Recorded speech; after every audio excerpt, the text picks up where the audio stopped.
Eleições Municipais 2024. A formulação de políticas públicas federais que atendam aos interesses da população é um dos temas que ganha visibilidade em meio às eleições municipais. Normalmente, a regra nas cidades é existir muito mais necessidades do que recursos para desenvolver políticas públicas capazes de resolver essas necessidades. Outro problema é que, mesmo se houver dinheiro, em muitos casos, faltam aos municípios a capacidade de desenvolver, implementar e avaliar essas políticas públicas, que são essenciais para o dia a dia das pessoas.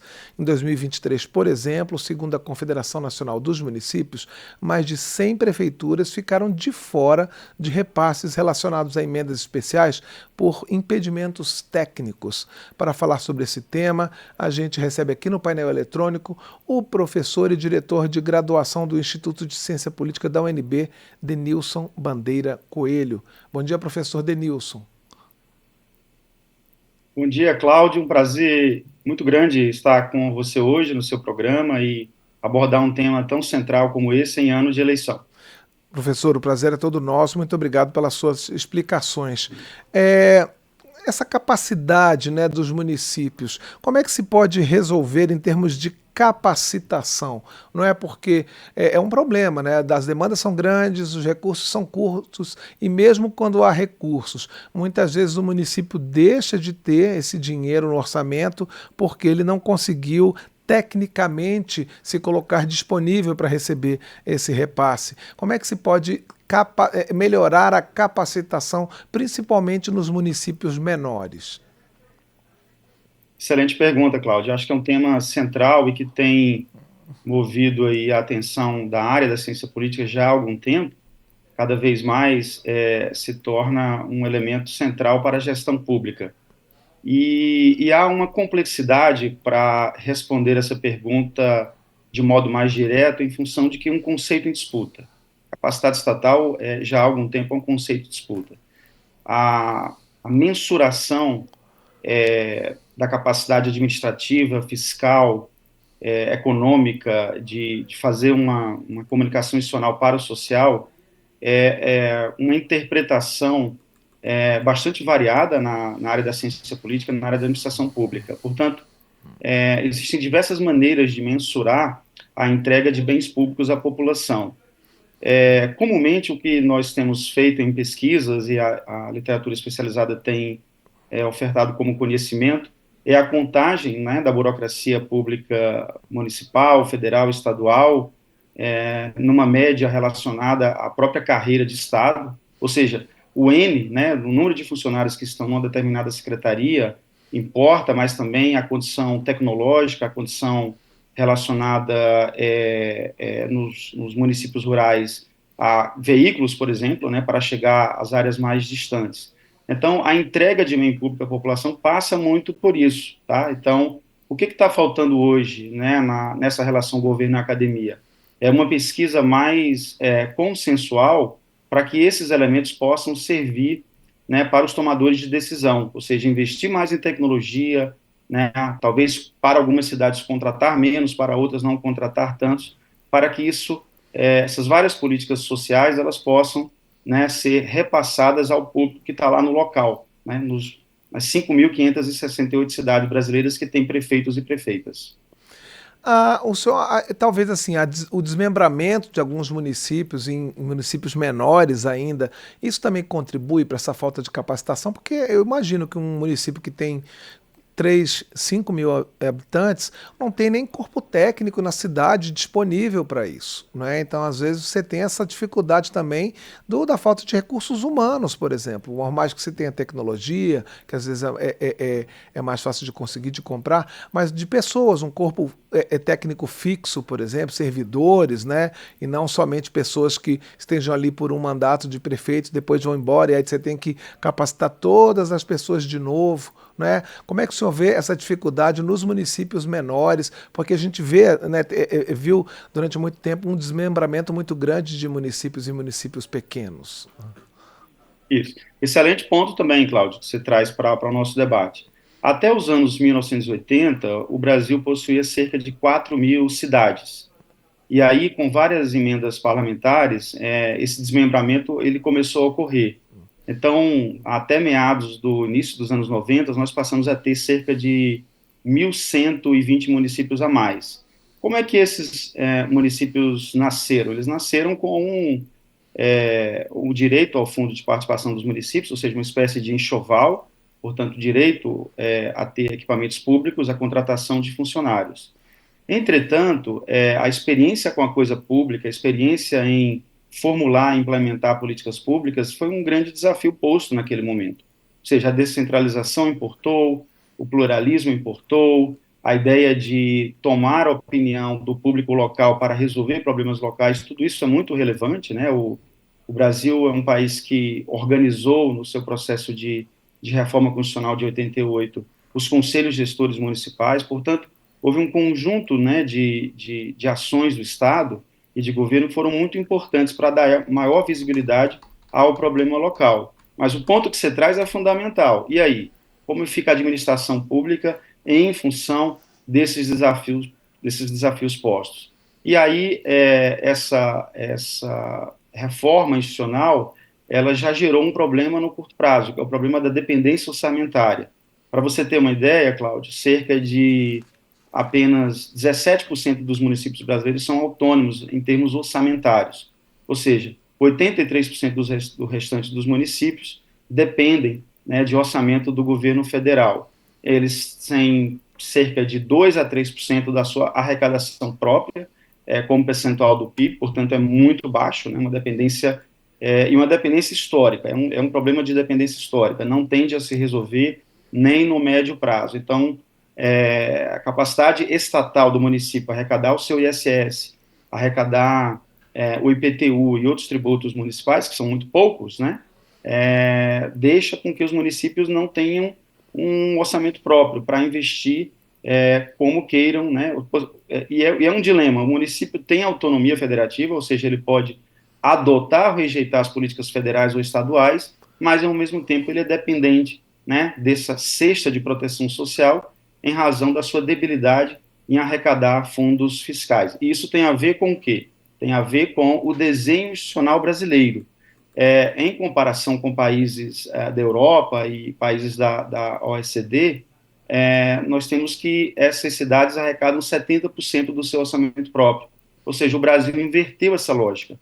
Portanto, os municípios são autônomos, mas são dependentes do governo federal. Nós estamos conversando com o professor Denilson Bandeira Coelho, do Instituto de Ciência Política da Universidade de Brasília. Professor, a gente fala nessa questão da burocracia, da falta de capacidade dos municípios, mas, por outro lado, a gente tem que reconhecer que essa burocracia é necessária, principalmente em se tratando de controle de gastos públicos, né, de eficiência nos gastos públicos. Como visto pelo prisma agora de quem transfere, como é que é possível diminuir, mesmo mantendo esse rigor na fiscalização, na prestação de contas? É possível que a tecnologia até ajude a diminuir um pouco essa burocracia, a simplificar processos para ajudar esses pequenos municípios a se capacitarem para poder receber esses recursos? Sim, eu acho que esse é um caminho, Cláudio, que já foi iniciado há algum tempo. Ele precisa ser melhor aprimorado, e não tenha dúvida, acho que quanto mais esse tema for difundido no sistema político nacional, na mídia, entre os grupos de interesse, tanto melhor para a sociedade em geral. Um estudo desenvolvido aqui na Universidade de Brasília, pelo meu orientando de mestrado, Lincoln Telhado, mostrou que cerca de 1.400 municípios brasileiros são bem republicanos do ponto de vista de prestação de contas e aprovação de contas quando essas contas são sujeitas a crivo do Tribunal de Contas Estadual, né, e também da Controladoria Geral da União. Portanto, fazendo uma conta rápida, né, Cláudia, o restante dos 5.568 é a grande maioria e mostra que há problemas na prestação de contas, seja por falta da construção do posto de saúde, seja por falta de uma nota fiscal que evidencia, né, que o repasse foi efetivamente gasto naquele projeto apresentado, um conjunto de contas atrasadas. Então, o que nós precisaríamos é de um modelo analítico, né, de governança, em que nós pudéssemos dar cartões amarelos, cartões vermelhos a esse conjunto de municípios que não prestam contas a contento. É claro que tem que se dar um tempo, né, para que a evidência seja mostrada aos órgãos de controle. Então, acredito que é um bom desenho institucional brasileiro, inclusive o Brasil exporta esse conhecimento para as controlorias africanas, né? O Brasil é uma política de exportação, no caso brasileiro, mas, por outro lado, certamente não é reconhecido pela sociedade como um todo, porque, infelizmente, ainda há muitos casos, né, de uma baixa capacidade estatal e, o pior de tudo, também elementos de corrupção. Então, nós estamos numa estrada apontando para frente, mas nós precisamos de melhor aprimoramento. Isso tem muito a ver com o burocrata weberiano, o burocrata que está a serviço do Estado. Nós temos um comportamento discricionário da burocracia pública brasileira, né? Ela pode ser pedagógica, ela vê o erro e ela deixa passar e dá um tempo para que aquele órgão conserte o problema. Isso não é muito comum nos países mais desenvolvidos. Nós temos uma burocracia que não tem competência pública para lidar com uma certa questão, tá? Então, portanto, tem um elemento aí de debilidade na formação, e, infelizmente, nós temos, né, os burocratas que têm desvios de função, né, que acabam praticando corrupção. Então, portanto, o controle é fundamental, né, o controle, mas não só o controle da agência, tá, Cláudio, mas o controle também estadual e municipal. Eu acho que teria que haver uma difusão desses processos para que uma instituição pudesse apoiar a outra a encontrar os problemas que são ainda frequentes. Professor, rapidinho para a gente encerrar, eu vou aproveitar que o senhor é da ciência política, que a gente está na semana que antecede as eleições, vai perguntar também se, além da burocracia, também tem as divergências políticas, de alguma maneira, elas também influenciam nesse repasse, nessa prestação de contas, até na adesão a políticas públicas. Então, por exemplo, ainda existe isso de o governo federal é de um partido e o prefeito é de outro, isso em tese dificulta, ou os processos já estão como políticas de Estado e isso já não influencia mais? Cláudio, é outro ponto dos mais importantes que você traz para esse debate, que é o federalismo brasileiro, as relações governamentais. Para algumas áreas, Cláudio, eu diria que sim, esse é um problema quase que resolvido ou mais ou menos resolvido, porque nós temos desenhos de políticas que fazem repasses fundo a fundo, ou seja, rubricas que são bastante controladas por esses órgãos de controle que falamos há pouco, mas também por partidos, pela mídia, etc., e demais interessados. Em outras áreas, não. Você tem um elemento de flexibilidade, né? Você tem o jogo político, a barganha, e o alinhamento partidário é uma variável que a ciência política tem testado há algum tempo.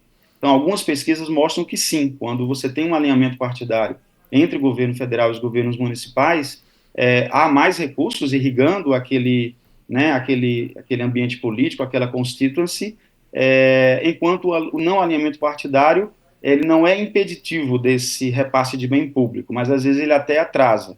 Portanto, uma pesquisa mais compreensiva poderia retratar isso de maneira mais fiel. Mas eu acho que sim, acho que você levanta um ponto bem importante e o controle é que pode, né, melhorar esse ambiente institucional entre governo federal, governo estadual e governo municipal. O painel eletrônico recebeu hoje o professor Denilson Bandeira Coelho, diretor de graduação do Instituto de Ciência Política da Universidade de Brasília. Professor, eu gostaria de agradecer mais uma vez a sua participação aqui no nosso programa, Rádio Câmara, TV Câmara, YouTube, e a gente conta com o senhor numa próxima oportunidade para fazer novos esclarecimentos. Cláudio, muito obrigado e fico à disposição para fazermos outras rodadas. No ano dos mais importantes, um ano eleitoral, e que gera expectativa na sociedade para mais políticas públicas. Muito obrigado. Obrigado, professor. Um abraço.